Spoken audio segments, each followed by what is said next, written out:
Hello dear students.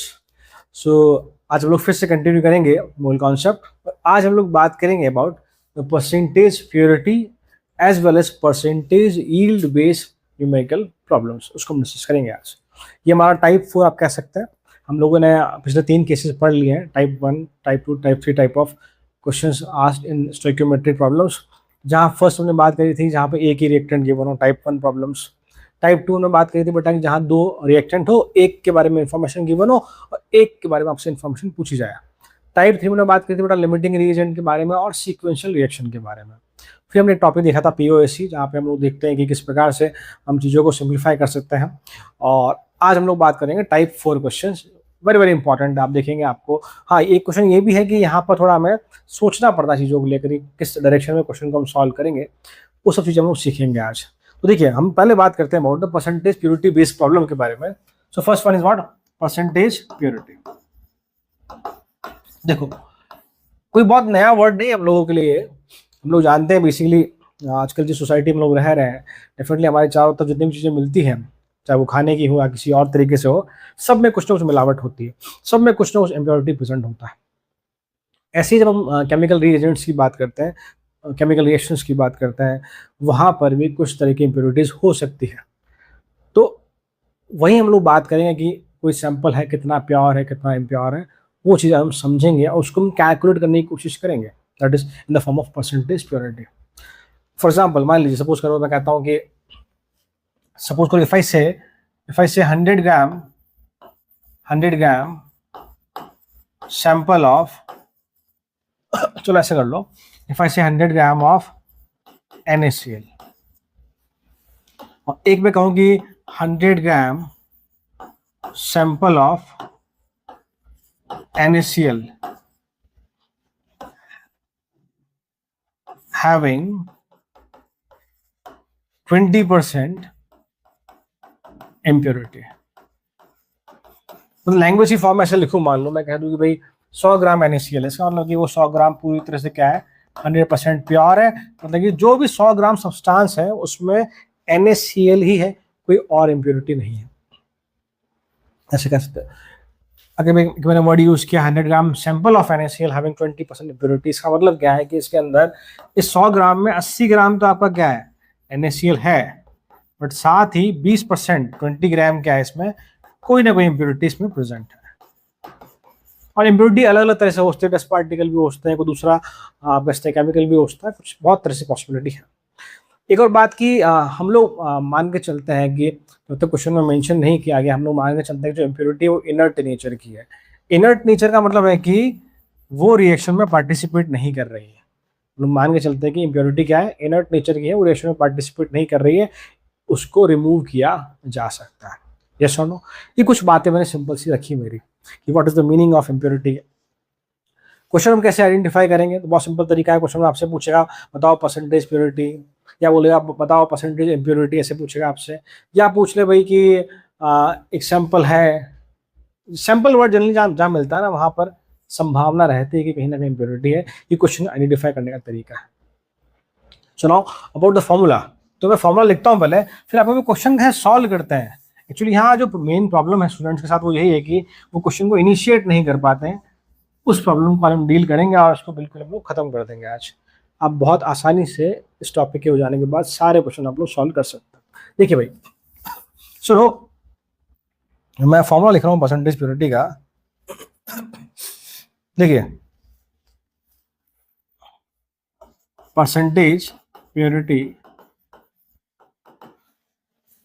Of sample, किसी sample की अगर परसेंटेज प्योरिटी निकालनी है कि उसमें कितना परसेंटेज प्योर है, तो हम क्या लिखते हैं भाई, what we are writing, weight या मास रिएक्टेड अपॉन वेट या mass of sample taken.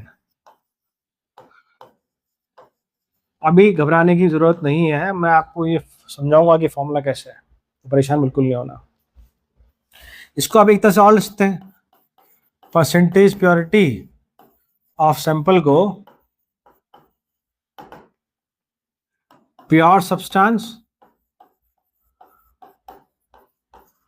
Upon complete sample taken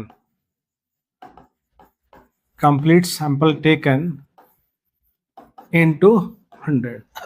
और एक तरीका और है, मैं आपको यहाँ बता देता हूँ पहले, इसको हम लगाने की बात करेंगे क्वेश्चन की फॉर्म में कैसे। Small value upon bigger value या large value, small value upon bigger या लार्ज वैल्यू इंटू 100। मैंने लिख तो दिए फॉर्मूले, देखो मैं आपको समझाऊंगा क्या मतलब है सबका, तो परेशान नहीं होना, ठीक है।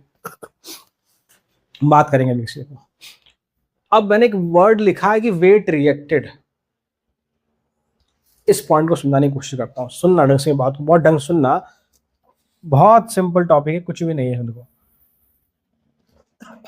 सपोज करो मैं कहता हूं कि 50 ग्राम sample of magnesium carbonate heated. सुनना बात को ना, हम लोग जानते हैं कि जब मैग्नीशियम कार्बोनेट को हीट किया जाता है तो वो आपको magnesium oxide plus CO2 gas produce करेगा।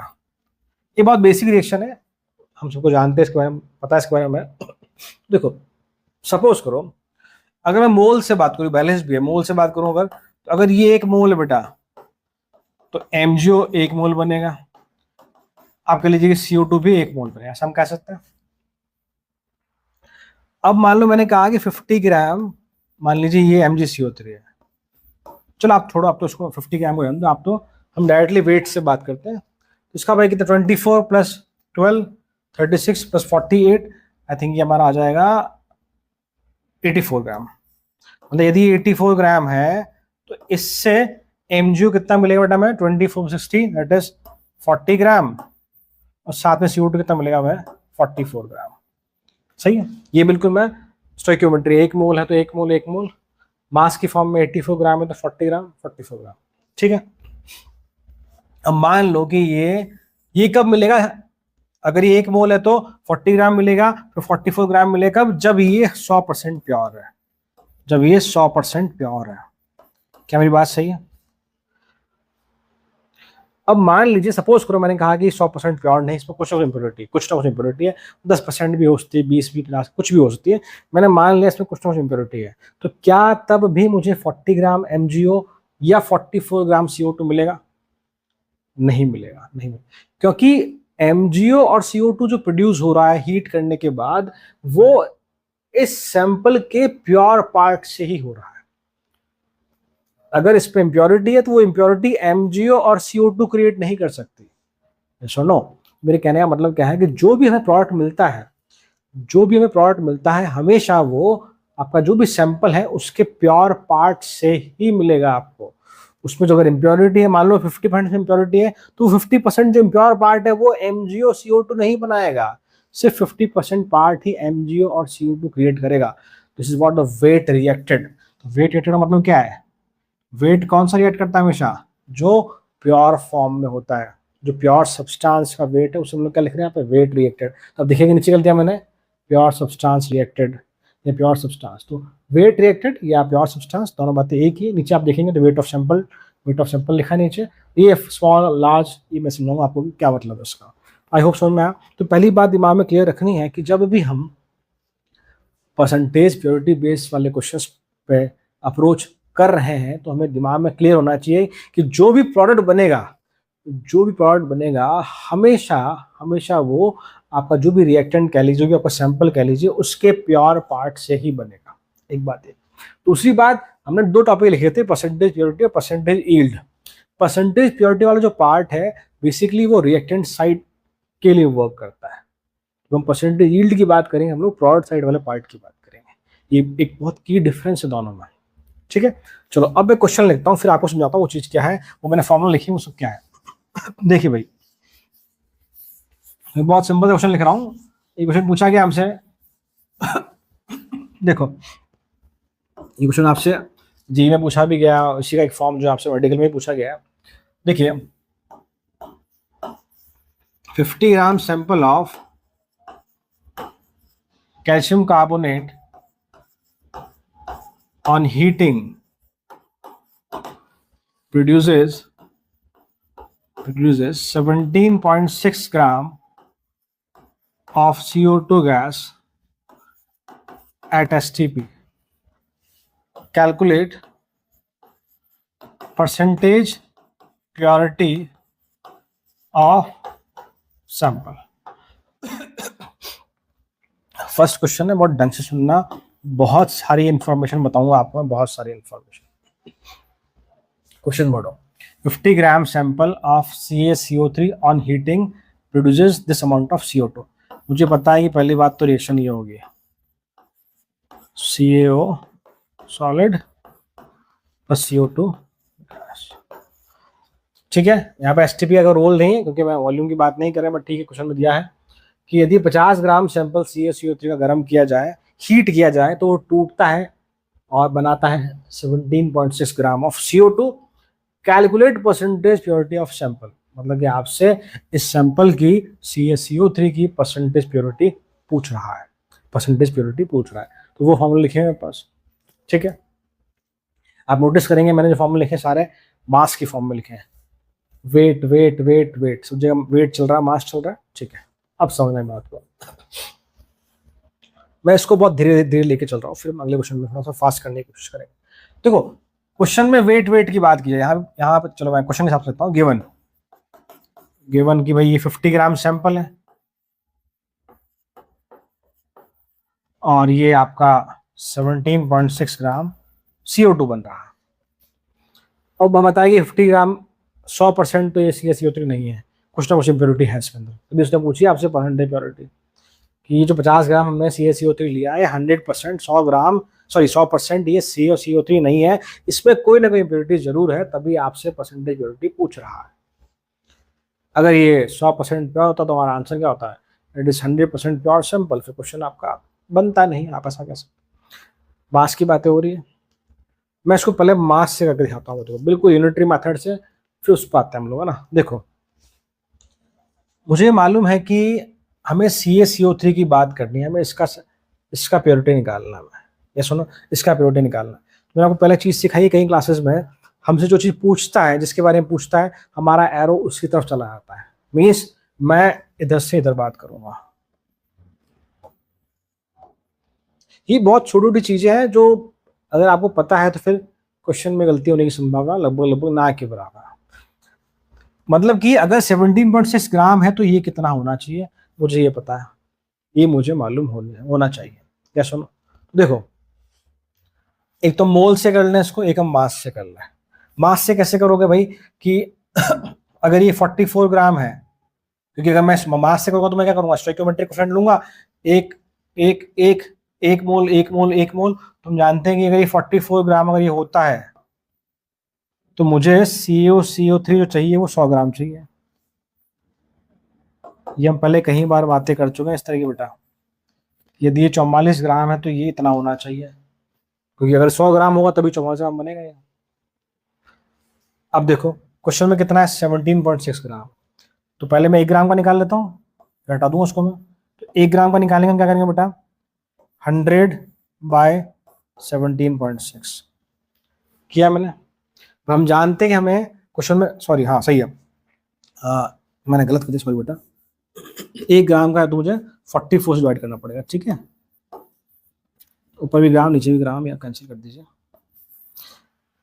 अगर 17.6 ग्राम के लिए निकालना है तो इसको थोड़ा हटा देता हूँ मैं, चलो मैं ऊपर करने की कोशिश करता हूँ थोड़ा सा, ठीक है।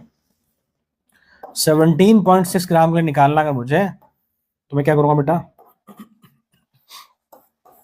100/44 इंटू 17.6 ग्राम। क्लियर है। तो देखो अगर आप से काटेंगे इट इज 0.4 टाइम्स, इसको से मल्टीप्लाई करेंगे, इट मीन्स 40 ग्राम चाहिए। क्या समझ में आया? इससे समझ में आया कि क्वेश्चन में बोला गया कि 17.6 ग्राम है तो उसके लिए कितना चाहिए वो मैंने निकाला है। पहले मैंने क्या करा, मैंने स्टोइकियोमेट्री देखा भाई कि 1 मोल है तो 1 मोल चाहिए, मतलब 44 ग्राम के लिए 100 ग्राम चाहिए। 100 ग्राम कहाँ से है पता ना, इसका वेट निकालते हैं हम लोग, mass to calcium carbon the oxygen का निकालेंगे तो 100 ग्राम आ जाए। 1 ग्राम का निकाला, मैंने डिवाइड किया, 17.6 के निकाला 40। मतलब कि अगर CO2 17.6 ग्राम प्रोड्यूस हो रहा है या प्रोड्यूस करना है तो मुझे कैल्शियम कार्बोनेट 40 ग्राम ही चाहिए। क्वेश्चन में कितना दिया है? 50 ग्राम दिया है। तो प्योर कितना है? 40 ग्राम ही है। प्योर कितना है? 40 ग्राम ही है। दिया कितना है? 50 ग्राम। तो 50 ग्राम में से 40 ग्राम प्योर है, 10 ग्राम क्या है? इम्प्योर है। 10 ग्राम क्या है? इम्प्योर है। तो अगर आप देखेंगे डायरेक्ट आंसर दिख रहा है मेरे को, 50 में से 40 ग्राम है, 80% आता है। फॉर्मूला लगाने की कोशिश करूँ, फर्स्ट वाले फॉर्मूले को देखो, परसेंटेज प्योरिटी, तो वेट रिएक्टेड, वेट रिएक्टेड मैंने क्या कहा था आपको?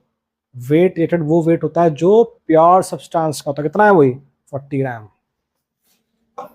Upon weight of sample taken. कितना सैंपल का वेट लिया था? 50 into 100, it is what? 80% purity है। आपसे पूछता है परसेंटेज इम्प्योरिटी, तो कितना आ जाएगा? 100 माइनस 80, दैट इज 20%। ये पॉइंट समझ में आप लोगों को?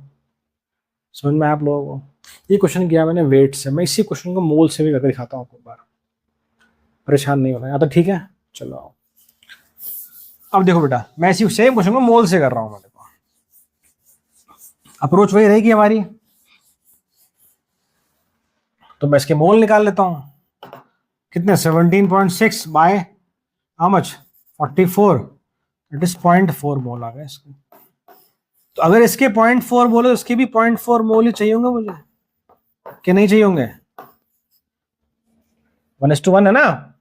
तो अगर इसके 0.4 मोल, इसके 0.4 मोल ही चाहिए होंगे। अगर मैं 50 ग्राम से अगर मोल निकालता हूँ, 50 गिवन मास बाय मोलर मास, कितने मोल है? 0.5 मोल। कितने मोल है क्वेश्चन में? 0.5 मोल है। एक्चुअल में कितने मोल काम में आए? 0.4 मोल काम में आए से मतलब मेरा 0.4 मोल ही प्योर है जो कि प्रोड्यूस कर रहा है 0.4 मोल CO2। क्वेश्चन में कितने मोल सैंपल के हैं? 0.5। ठीक है, अब सेम वही फॉर्मूला परसेंटेज प्योरिटी लगाओ फिर से आप। तो जो फॉर्मूला मास के लिए लगा रहे थे वही फॉर्मूला मोल पे भी लगा सकते हो। अगर moles of weight reacted upon moles of sample taken करो, कोई दिक्कत नहीं। तो मोल्स, प्योर मोल कितना है? 0.4 अपॉन सैंपल का मोल कितना है? 0.5 इंटू 100, फिर से कितना आ जाएगा? 80%। तो जो आपको ठीक लगे आप वो अप्रोच यूज करो, बस कॉन्सेप्ट हमारा क्लियर होना चाहिए कि क्या कहना चाह रहा है, क्या हमसे पूछ रहा है। इस बात पर जाओ, स्मॉल वैल्यू लार्ज वैल्यू, ऊपर हमेशा छोटी वैल्यू आएगी, नीचे हमेशा लार्ज वैल्यू आएगी। 0.4, 0.5, 0.4 अपॉन 0.5 इंटू 100। जिस प्रकार से आपका दिमाग काम करता है, चीज़ों को ग्रास्प करता है, वो अप्रोच आप यूज कर सकते हैं। अगर आप मोल में कंफर्टेबल हैं, मोल लगाइए। आप मास में, यूनिटरी मेथड में कंफर्टेबल है, आप वो यूज कीजिए। मैंने आपको दोनों तरीके बता दिए, ठीक है? इसे उतारो, फिर एक क्वेश्चन और लिखता हूँ मैं फटाफट से, प्लीज। देखिए बेटा, अगला question,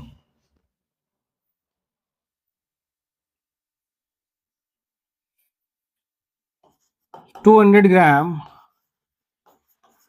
sample of HCl is given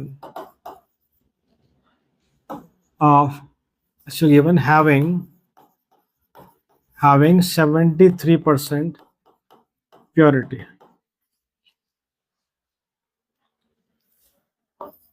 Calculate mass of NaOH required to neutralize HCl। बहुत सिंपल सा, बहुत ही बेसिक सा क्वेश्चन है। देखो,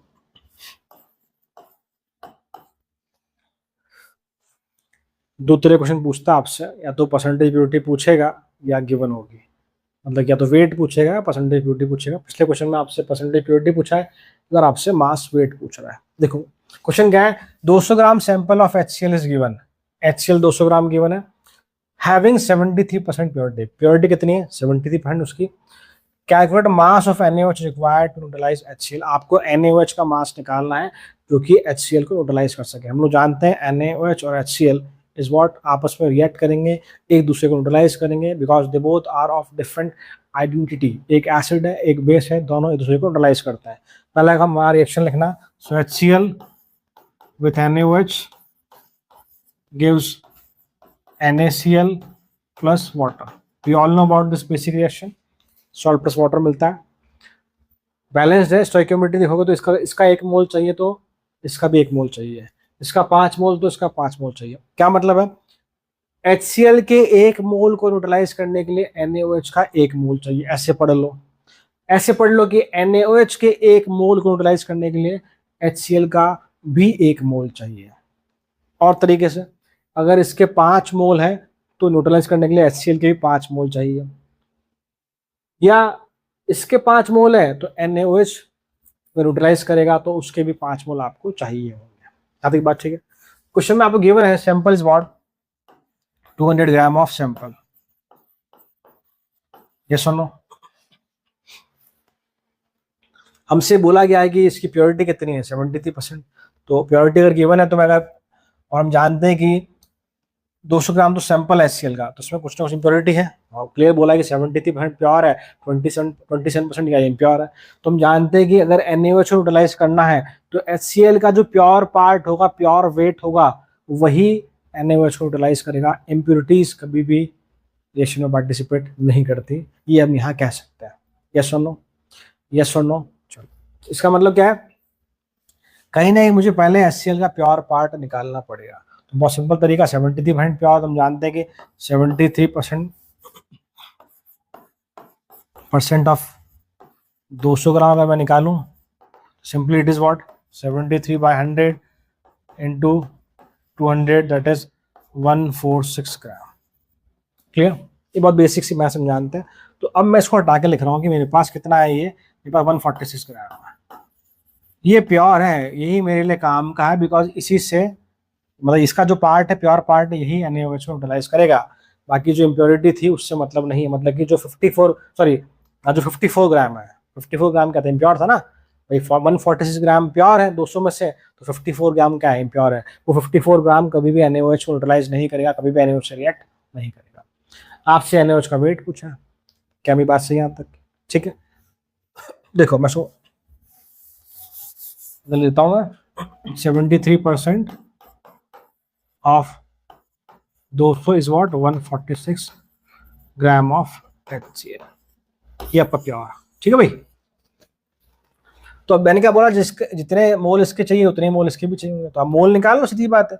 इसके मोल कितने आपके, given mass by molar mass, HCl कितना होता है बेटा 35.5 और 1 36.5, 73 गिवन मास बाय मोलर मास 36.5।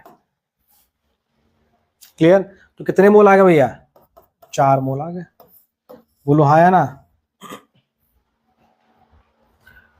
ये गिवन मास हो गया ना, गिवन मास से मतलब प्योर वाला मास हो गया ये, तो 146 bye molar mass it is 4 मोल। तो अगर इसके 4 मोल, इसके भी आपको स्टोइकियोमेट्री के हिसाब से 4 मोल ही चाहिए होंगे। So mass of NaOH required is what moles into molar mass. NaOH का मोलर मास कितना होता है भाई 40, दैट इज 160 ग्राम।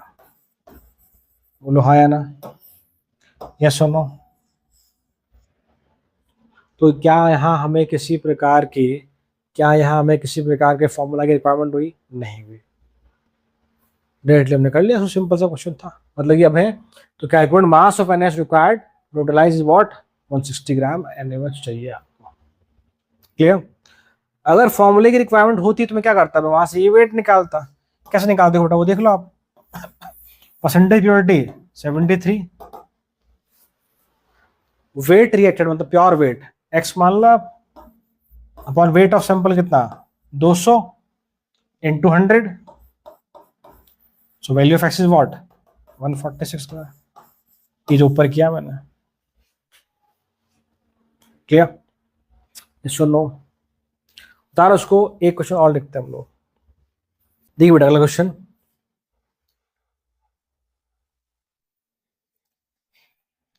लिखिए भाई 15 ग्राम of impure magnesium sample react। so देखिए बेटा question, 15 gram of impure magnesium given आपको, 15 gram sorry, 15 gram of impure magnesium sample react with excess HCl। जो बात मैंने पढ़ी वो लिख देता हूँ कि magnesium react with excess HCl to produce 12 gram of magnesium chloride. उसकी वजह से मैग्नीशियम क्लोराइड बन रहा है, ऑब्वियसली साथ में हाइड्रोजन गैस रिलीज होगी। अगर आप इसे बैलेंस करेंगे you will have to balance like this. यहाँ पर क्वेश्चन पढ़ते हैं 15 gram of impure magnesium sample react with excess of HCl to produce 12 gram of magnesium chloride, calculate percentage purity if only magnesium is reacted. आपसे magnesium की percentage purity पूछी है। देखो बहुत सिंपल सा क्वेश्चन है, क्वेश्चन में लिख दी। अब देखो भाई सैंपल कितना है आपके पास, 15 ग्राम ऑफ सैंपल,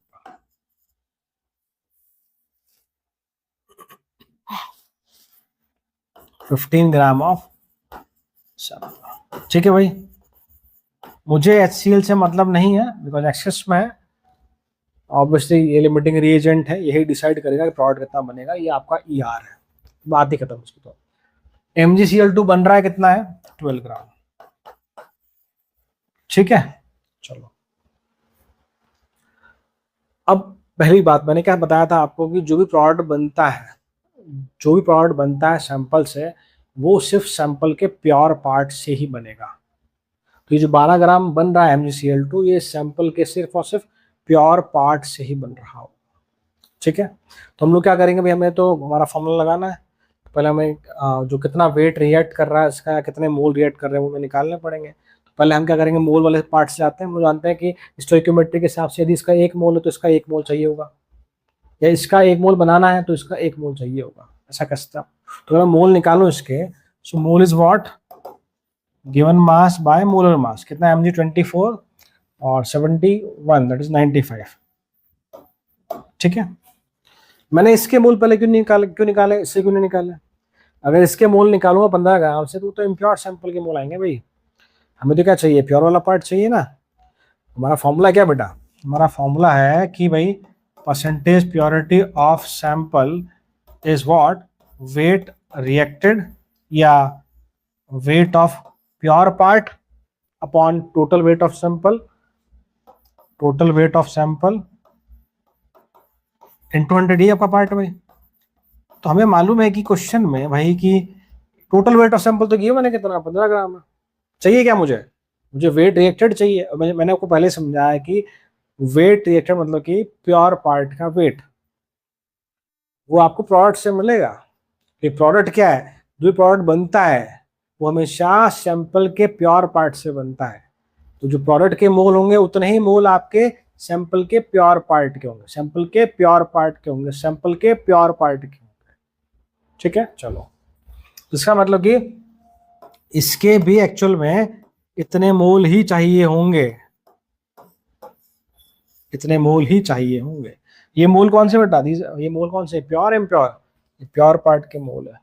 हमें चाहिए वेट रिएक्टेड, मतलब मेरे को मास निकालना है, वेट रिएक्टेड ऑफ Mg और निकालना है।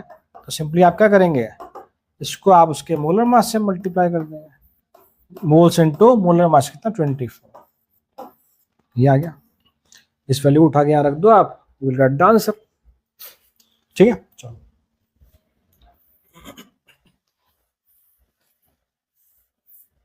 हमेशा इतना बड़ा ब्लॉक हो जाएगा। चलो आई होप आपको दिख रहा होगा बेटा ना। So percentage purity of sample equal to weight reacted 12/95 24 upon total weight of sample कितना बेटा 15 ग्राम इंटू 100। इसे अब सॉल्व करेंगे आपसे, 25 डबल 12 20% आ जाएगा ये। ठीक है, इट मीन्स कि सैंपल क्या आपका 20% ही प्योर है, 80% क्या है इम्प्योर है, 80% क्या है इम्प्योर। पास में आप लोगों को, आप चाहते तो स्मॉल वाले पार्ट से भी कर सकते थे, मतलब कि pure moles upon 15 gram upon 24 वाले mole, that is impure mole into 100। ये मैंने आपको सिखाया है कि वेट रिएक्ट की जगह आप moles react upon mole of sample taken into 100 भी लगा सकते हैं। क्लियर? तो कुछ इस तरह के बेसिक क्वेश्चंस हमसे पूछता है, मतलब कहने का मतलब क्वेश्चन कैसा ही पूछेगा आपसे, अप्रोच हमेशा यही रहेगी आपकी कि आपको समझ में आना चाहिए क्या पूछ रहा है, कहाँ से कहाँ जाना है, दिमाग में हमेशा क्लियर रहना चाहिए थॉट प्रोसेस की, कैसे ना कैसे करके मुझे जो वेट रिएक्ट है वो निकालना है।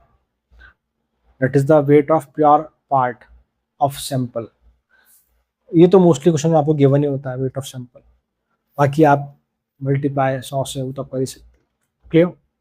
ठीक है, चलो अब मैं आता हूँ सेकंड पार्ट जो आज के टॉपिक का है, आज के लेक्चर का आपका, that is what percentage yield की हम बात करते हैं ना, percentage yield based problems. Yield word का मतलब होता है कि हम कहते हैं ना कि हमने कहा कि इस इंडस्ट्री की यील्ड है, जैसे एक आपने सुना होगा प्रोसेस, एक होता है Haber process, Haber's process, this is for production of ammonia, for production of ammonia.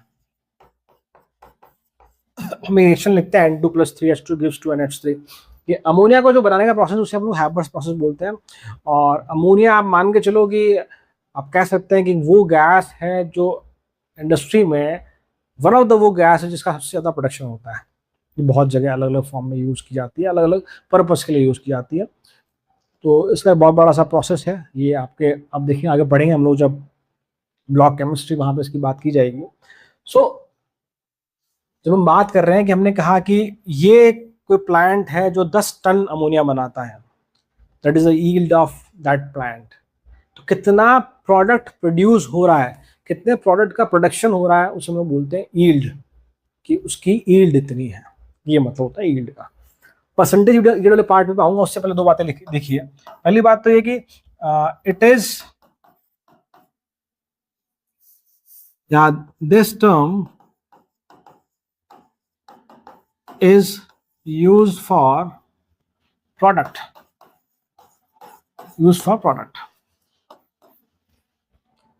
जैसे हमने बात करी थी कि परसेंटेज प्योरिटी जो हम बात करते हैं वो जनरली आप कहते हैं कि रिएक्टेंट के लिए टर्म है कि रिएक्टेंट कितना प्योर है कितना इम्प्योर है। वहीं ये जो टर्म है ये प्रोडक्ट के लिए है कि प्रोडक्ट कितना बनना चाहिए कितना नहीं बनना चाहिए, कितना बन रहा है कितना नहीं बन रहा है, सब कुछ कर सकते हैं आप। दूसरी बात की परसेंटेज यील्ड और परसेंटेज प्योरिटी में फर्क तो मैंने बताया। एक फर्क और क्या है कि वहाँ सैंपल में कुछ ना इम्प्योरिटी होती है। अब परसेंटेज यील्ड की बात की, हमने कहा कि कोई 100%, हम कहते हैं ना भाई, मैंने आपको थर्मो में पढ़ा है, मैं आपको जो हम लोग कार्नोट साइकिल की बात करते हैं, हम कहते हैं कि कोई भी जो डिवाइस है, कोई भी हीट इंजन जो है वो कभी भी 100% एफिशिएंट नहीं हो सकता है, कुछ ना कुछ वहाँ पे एरर्स वगैरह बहुत से रीजन होते हैं, हमने बात करी उसके बारे में। तो एक बात तो थ्योरेटिकल पार्ट होता है, एक बात एक्चुअल पार्ट। मैं इसको लिखना चाहता हूँ, देखिए कैसे। मान लो मैं इसी की बात कर लूँ, हैबर प्रोसेस की, for Haber's process that is production of ammonia. मैंने कहा भाई कि N2+3H2 gives 2NH3, ये मैंने बात लिखी है। मैंने सुना है बात को, यहाँ दिख रहा है कि अगर स्टोइकियोमेट्री के हिसाब से अगर ये 1 मोल है तो ये 2 मोल बनता है। तो मान लेते हैं, मैं इसको फिलहाल कंसिडर नहीं कर रहा, मैं इसी को मान के चल रहा हूँ, इसके बारे में इसको मैं लाल लेके चल रहा हूँ।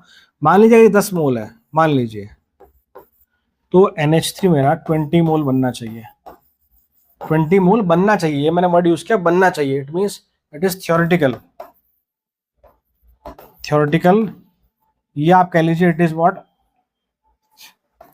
एक्सपेक्टेड वैल्यू, थ्योरेटिकल या एक्सपेक्टेड वैल्यू या थ्योरेटिकल या एक्सपेक्टेड प्रोडक्शन आप कह सकते हैं।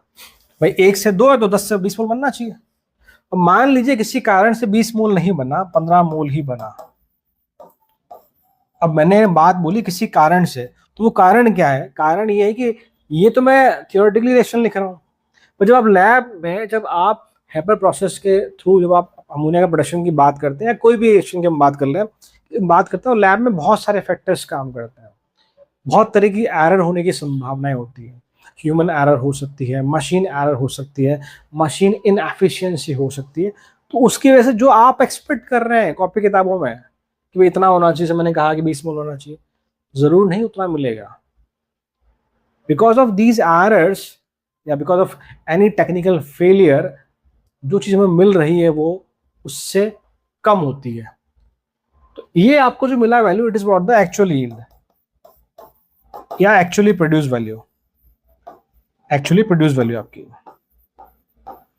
तो ये आपका जो 20 mole, it is the theoretical part या expected part, 15 mole is the actual produce या एक्चुअल यील्ड आप कह सकते हैं। तो ये जो डिफरेंस है, ये 20 मोल सोचा था 15 मोल बना है, इस डिफरेंस की वजह से कॉन्सेप्ट आता है, that is to calculate percentage yield, to calculate percentage yield.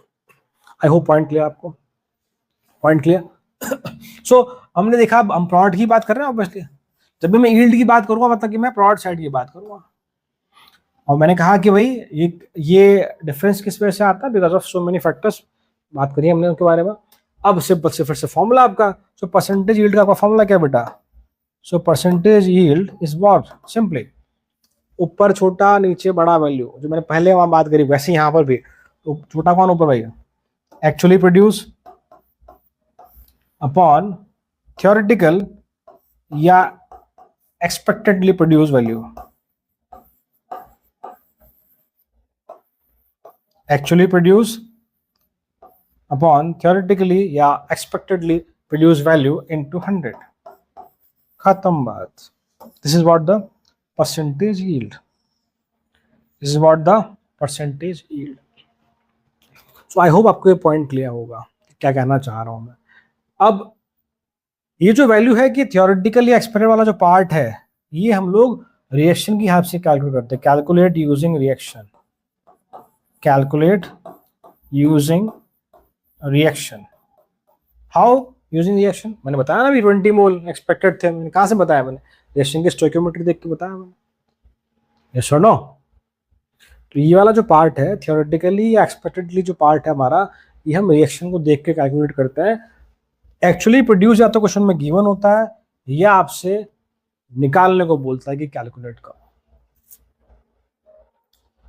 जहां हमने वहां बात करी, दो तरह के क्वेश्चन आपसे, या तो वेट रिएक्टेड पूछेगा या परसेंटेज प्योरिटी या इम्प्योरिटी पूछेगा।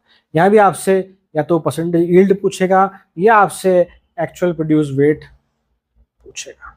जनरली आपसे दो तरह के क्वेश्चन पूछे जाते हैं। आई होप ये बेसिक आइडिया मैं क्या समझाना चाह रहा हूँ, मेरे शब्द कहाँ तक जा पा रहे हैं आपके पास। आई होप कुछ तो सेंसिबल बात मैंने रखी होगी। उतारिए इसको, हम बात करते हैं क्वेश्चंस की, प्लीज फर्स्ट। तो देखिए बेटा, क्वेश्चन लिखते हैं हम लोग। If 10 mole of NH3 is heated as per reaction, और रिएक्शन आपकी है 2NH3 gives N2 plus 3H2. Calculate moles of N2 produced if percentage yield is 80%. देखो भाई,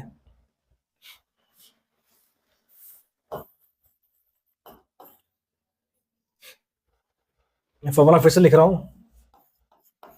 percentage yield is what, actually produce upon theoretically produce into 100।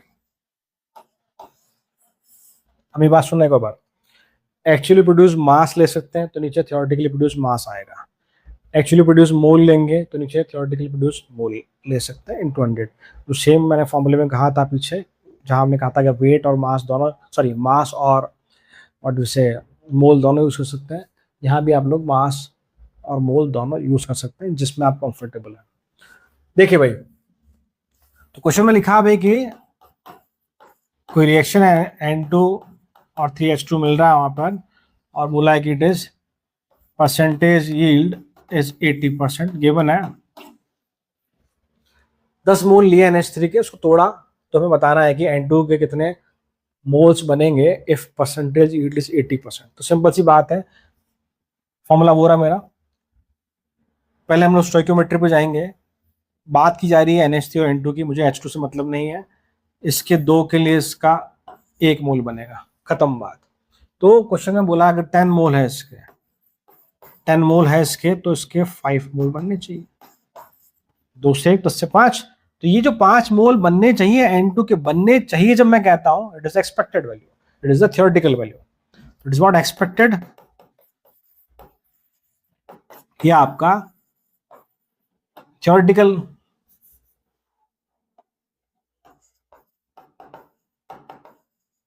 Moles, clear.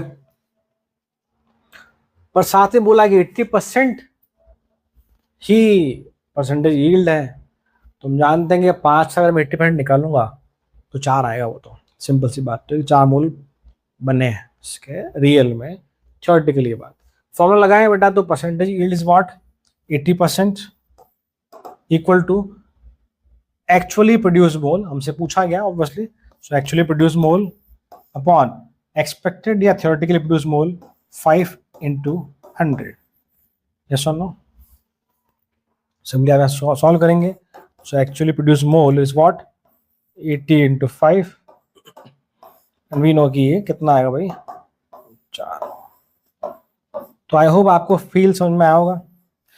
अब आप इस मोल से मास भी निकाल सकते हैं। अगर आपसे क्वेश्चन में मास पूछता तो 4 into इसका मोलर मास कितना है N2 का, 28, that is 112 gram of N2 produce practically or we say actually as per the given yield, that is 80%। clear? yes or no? उतारो उसको, हम एक क्वेश्चन और लिखते हैं बेटा।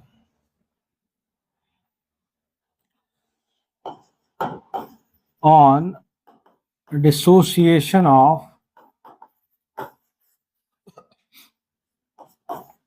168 ग्राम मैग्नीशियम कार्बोनेट। देखिए बेटा, सो क्वेश्चन इज व्हाट,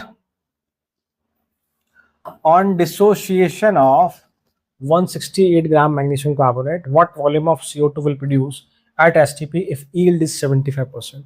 आपसे CO2 का वॉल्यूम पूछा है, मैग्नीशियम कार्बोनेट को हम तोड़ रहे हैं। तो मैग्नीशियम कार्बोनेट आपका ये, और ये आपका MgO बनेगा, साथ में CO2 गैस बनेगी। तो वॉल्यूम की बात कर रहा है, STP एंड की बात हो गई है, तो पता है कि वॉल्यूम निकालने के लिए आपको पहले मोल्स तो निकालने ही पड़ेंगे। तो देखिए फॉर्मूला में फिर से लिखा हूं यहाँ पर, percentage yield is what, actually produce mole upon expected mole into 100। Actually produce upon expected या actually produce upon theoretical into 100। तो देखो भाई, पहले मोल निकाल लें हम लोग। अब ये बैलेंस रिएक्शन है स्टोइकियोमेट्रिक के हिसाब से, इसका अगर 1 मोल है तो इसका भी 1 मोल बनेगा। MgO से मतलब नहीं मेरे को, यस और नो? इसके 1 मोल के लिए CO2 का 1 मोल प्रोड्यूस होगा, ठीक है भाई। तो मोल निकाले हम लोग, it is what, given mass by molar mass. कितना मोलर मास भाई इसका, 24, 36, 48, इट इज 84, 2 मोल है। इट मीन्स कि CO2 भी 2 मोल प्रोड्यूस होना चाहिए। फिर से वर्ड यूज किया, 2 मोल प्रोड्यूस होना चाहिए। इट इज द एक्सपेक्टेड मोल, और वी से दे आर द थियोरेटिकल मोल। इतना होना चाहिए, पर मेरे को तो एक्चुअल चाहिए, क्योंकि उसने बोला है कि यील्ड कितना है 70%, तो ऑब्वियसली 2 मोल तो नहीं होगा। तो 70% कितना होता है इसका, 1.5 मोल होता है। निकाल देखते हैं हम लोग। तो परसेंटेज यील्ड कितना भाई, 75% आपका into actually produce mole upon expected into 100। This is 150 by 100, this is what, 1.5 mole. Actually produce mole is what, 1.5। Simple सी बात हो गई। मतलब इतना मोल CO2 सच में बना है, बिकॉज यील्ड कितना है, 70% है। So now volume of CO2 is what, mole into molar volume. हम लोग जानते हैं कि भाई हमारे क्वेश्चन डिजाइन है अभी तक वो सारे के सारे 22.4 लीटर के हिसाब से ही। बाकी मैंने आपको पहले बात रखी है कि नई जो डेफिनेशन STP उसके हिसाब से वॉल्यूम जो है वो 22.7 लीटर है, बट उससे कोई फर्क फिलहाल नहीं पड़ेगा, ठीक है भाई। तो कितना जाएगा आपका ये, 33.7 6 liter of CO2 will produce. Clear? Clear? चलो उतारिए, एक क्वेश्चन और लिखते हैं हम लोग. ठीक है, next one. 12.8 gram of SO2 react with. So देखिए बेटा, क्वेश्चन गिवन है आपको कि 12.8 gram of SO2 react with 3.2 gram of oxygen to form SO3. तो आपकी रिएक्शन क्या भैया, SO2 with O2 gives SO3. ठीक है भाई, इसको बैलेंस करें हम लोग. So I hope now it is balanced. No no no no no.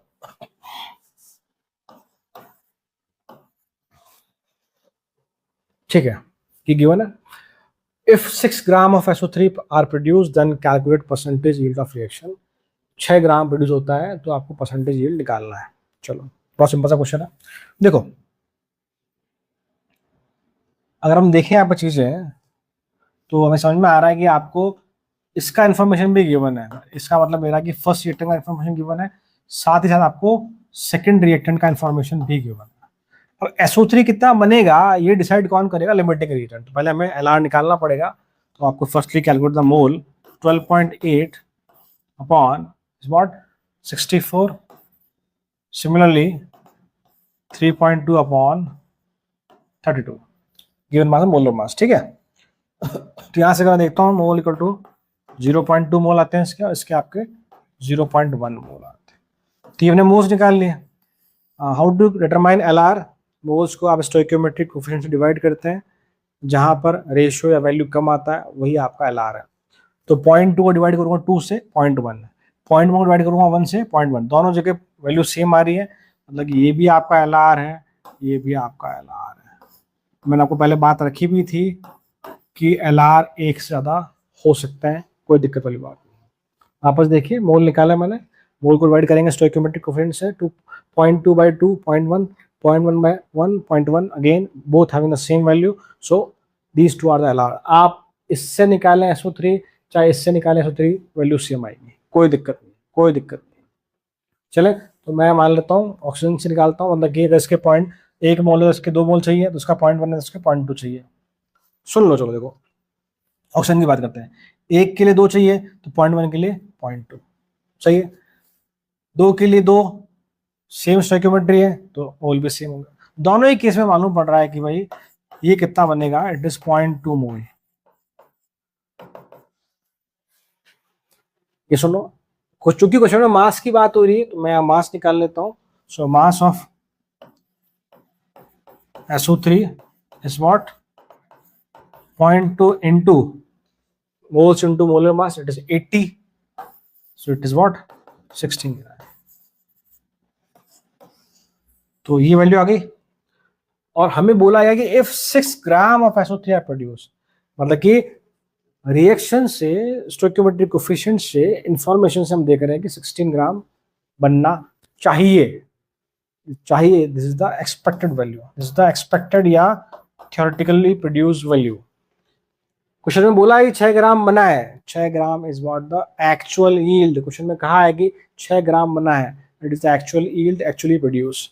सो अगर मैं परसेंटेज यील्ड निकालूं यहाँ पर बेटा, तो परसेंटेज यील्ड क्या हो जाएगा, actually produce value that is 6 gram upon this is what expected या theoretical value 16 into 100, it is what 600 by 16, it is 32, 48, 3, 7, तो 37.5%.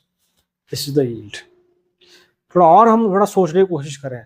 बनना चाहिए था 16 ग्राम, बना है 6 ग्राम, जो कि इसके आधे से भी कम है. तो परसेंटेज यील्ड 50% से भी कम आएगी. अगर मान लो मैं कहता कि सपोज को 16 ग्राम है, क्वेश्चन बोला था कि भाई 10 ग्राम बना है, तो इसके आधे से ज्यादा है, तो आंसर 50% से ऊपर होता. इसका 50% कितना है, 8 ग्राम. तो 8 ग्राम से कम बन रहा, मतलब आंसर 50% से नीचे होगा. आप ऐसे देखकर भी कहीं बार कुछ ऑप्शंस को हटा सकते हैं.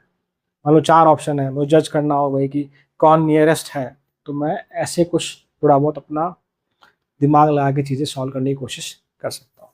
ठीक है, अब एक क्वेश्चन देखते हैं हम लोग जहां हम सीक्वेंशियल रिएक्शन की बात करते हैं। थोड़ा देखिए, for the sequence of reactions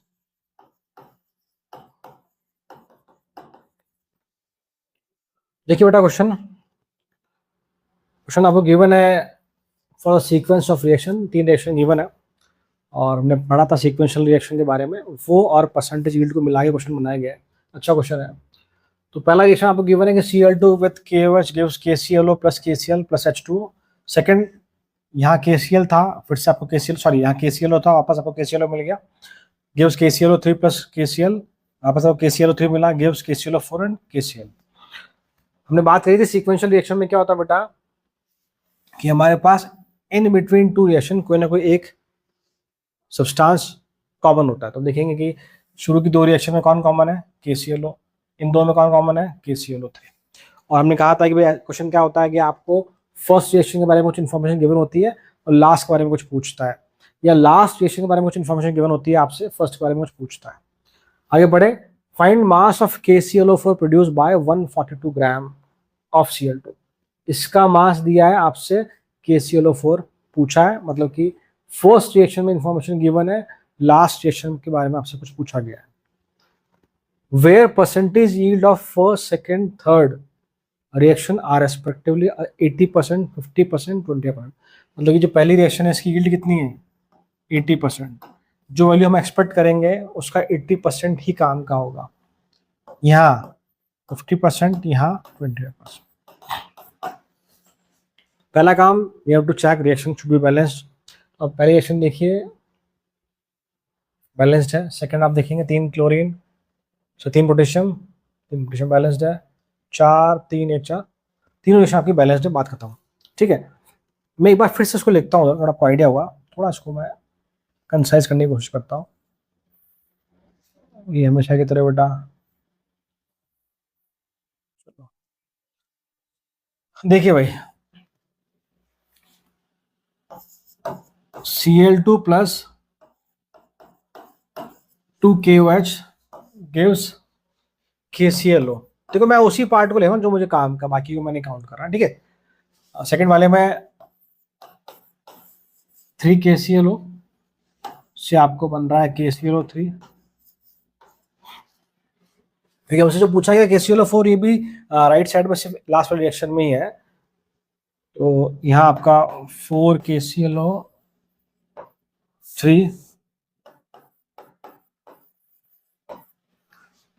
साथ में आपसे 3 KClO4। ठीक है भाई, ढंग सुनना ही बातों को है ना। सो हम क्या करें, पहले वाले के लिए मोल निकाल लेते हैं। मोल को हम लोग मान लेते हैं x, और मोल कितने हैं, गिवन मास कितना आपको 142 ग्राम है, given mass by molar mass that is 71, that is 2। ये मोल आपके 2 आ गया। हमें क्लियर दिख रहा है कि अगर इसका 1 मोल है तो इसका भी 1 बनेगा, तो इसके भी x मोल बनेंगे, खत्म बात। बट साथ में बोला गया कि एफिशिएंसी कितनी है, 80%, 50%, 20%। एक और बात बेटा, कंफ्यूज नहीं होना ही, सर आपने इधर तो पूरी रिएक्शन लिखी है, आप अपने पूरी नहीं लिखी है। जो कॉमन था मैंने वो लिख दिया है। क्वेश्चन में हमसे KClO4 पूछा है, वो राइट साइड में तीनों रिएक्शन में से एक ही जगह है। मान लो क्वेश्चन में बोलता है KCl निकालो, KClO4 जगह पूछता है KCl निकालो, तो मुझे ये रिएक्शन भी लिखनी पड़ती, ये भी, क्योंकि KCl 3 जगह आ रहा है, तो तीनों को निकाल के जोड़ना पड़ता मुझे। चलो, पर फिलहाल वो जरूरत नहीं है। अब देखो, ढंग सुना बात को, 1 से 1 बनेगा, x से x बनेगा, बट हम जानते हैं कि 80% एफिशिएंसी है। इट मीन्स कि क्या करोगे आप, इंटू 80/100, ऐसे करते हैं हम लोग भाई। That is what, 4/5x। 4/5x होता है, नहीं दिख रहा हो कैमरे में आपको बेटा, तो मैं बोल रहा हूँ 4/5x। पता नहीं कैसे आया बेटा, x का हमने 80% निकाल लिया, x का वैल्यू 2 है, उसको बाद में लास्ट टाइम सॉल्व कर लेंगे। It is 4/5x। तो यहाँ मुझे कितना मिला है, 4/5x। अब देखो, 3 से 1 मिलेगा तो 1 से मिलेगा 1/3। क्या ये सही है, स्टोइकियोमेट्री, सॉरी यूनिटी मेथड। 3 के लिए 1 चाहिए तो 1 के लिए 1/3 चाहिए, तो 4/5 के लिए कितना चाहिए होगा, इंटू 4/5 इंटू एक्स, इसको आप चाहे तो x/3 यहाँ कर लें, थोड़ा और सुंदर लगेगा ये। ठीक है बेटा, वो बात सेम है, पर साथ ही एफिशिएंसी कितनी है 50%। तो क्या करेंगे हम लोग, इंटू इंटू 50/100 दैट इज 1/2। ये तो वैल्यू यहां तक ही आई ना भाई, ये वैल्यू क्या आई है, ये तो अगर 100% अगर यील्ड होता तो उसका मतलब क्या है, इतना ये है उतना नेट आया था यहाँ पे, उसको 1/3 कर देते हैं हम लोग स्टोइकोमेट्रिक के हिसाब से। उसने बोला है कि 50% यील्ड, इसका मतलब कि जो भी वैल्यू आएगी उसका 50%, मतलब उसका आधा हो जाएगा, दैट इज इंटू हाफ या डिवाइड बाई 2 कर लीजिए आप। क्लियर, यहाँ आ जाओ फिर से, तो फिर से मैं लिख रहा हूँ x/3 इंटू 4/5 इंटू हाफ, इतना है मेरे पास। 4 से 3, तो यहां पर भैया 1 के लिए 3/4, कोई दिक्कत नहीं है। टोटल इतना है तो उस पूरे को मल्टीप्लाई कर देंगे, इंटू x/3 इंटू 4/5 इंटू 1/2। कब, जब 100% एफिशिएंसी 100% यील्ड होती है, बट बोला है कि 25%, मतलब कि आप इंटू 25/100 करेंगे, मतलब इंटू 1/4 करेंगे। तो मैं आगे लिख रहा हूँ इंटू 1/4, हो सकता आपको नहीं दिखे ये, मैं फिर से पढ़ देता हूँ उसको बेटा, सुनना ढंग से। 3/4 into x/3 into 4/5 into 1/2 into 1/4। ठीक है, ठीक है, क्लियर है, तो ठीक है।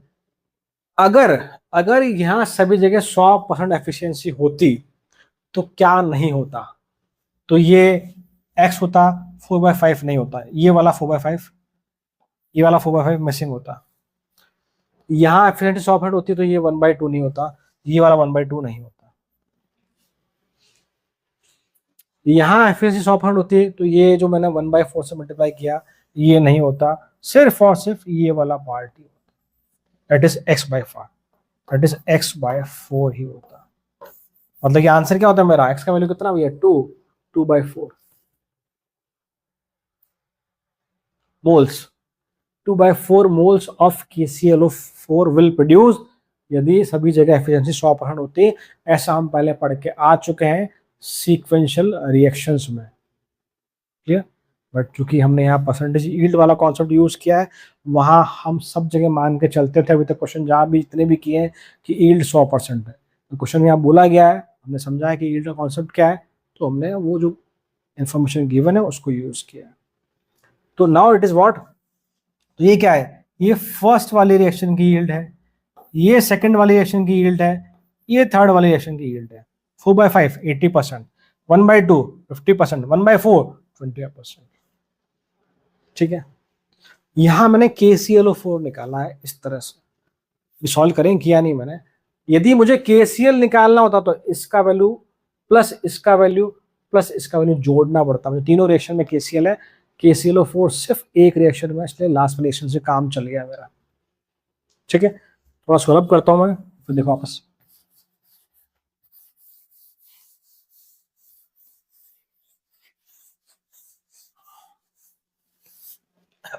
सुनाओ, इसको ऐसा लिख सकते हैं कि moles of KClO4 is what simply x/4 into percentage of yield 1 into yield 2 into yield 3।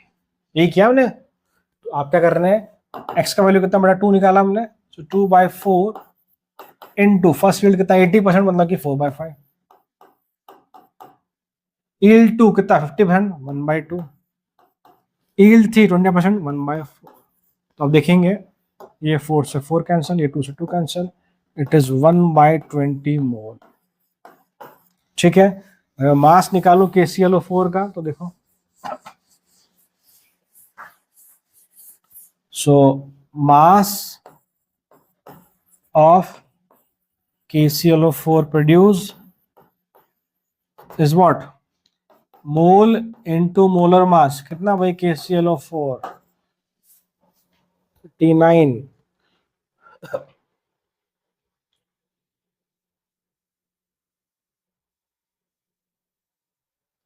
32, 64,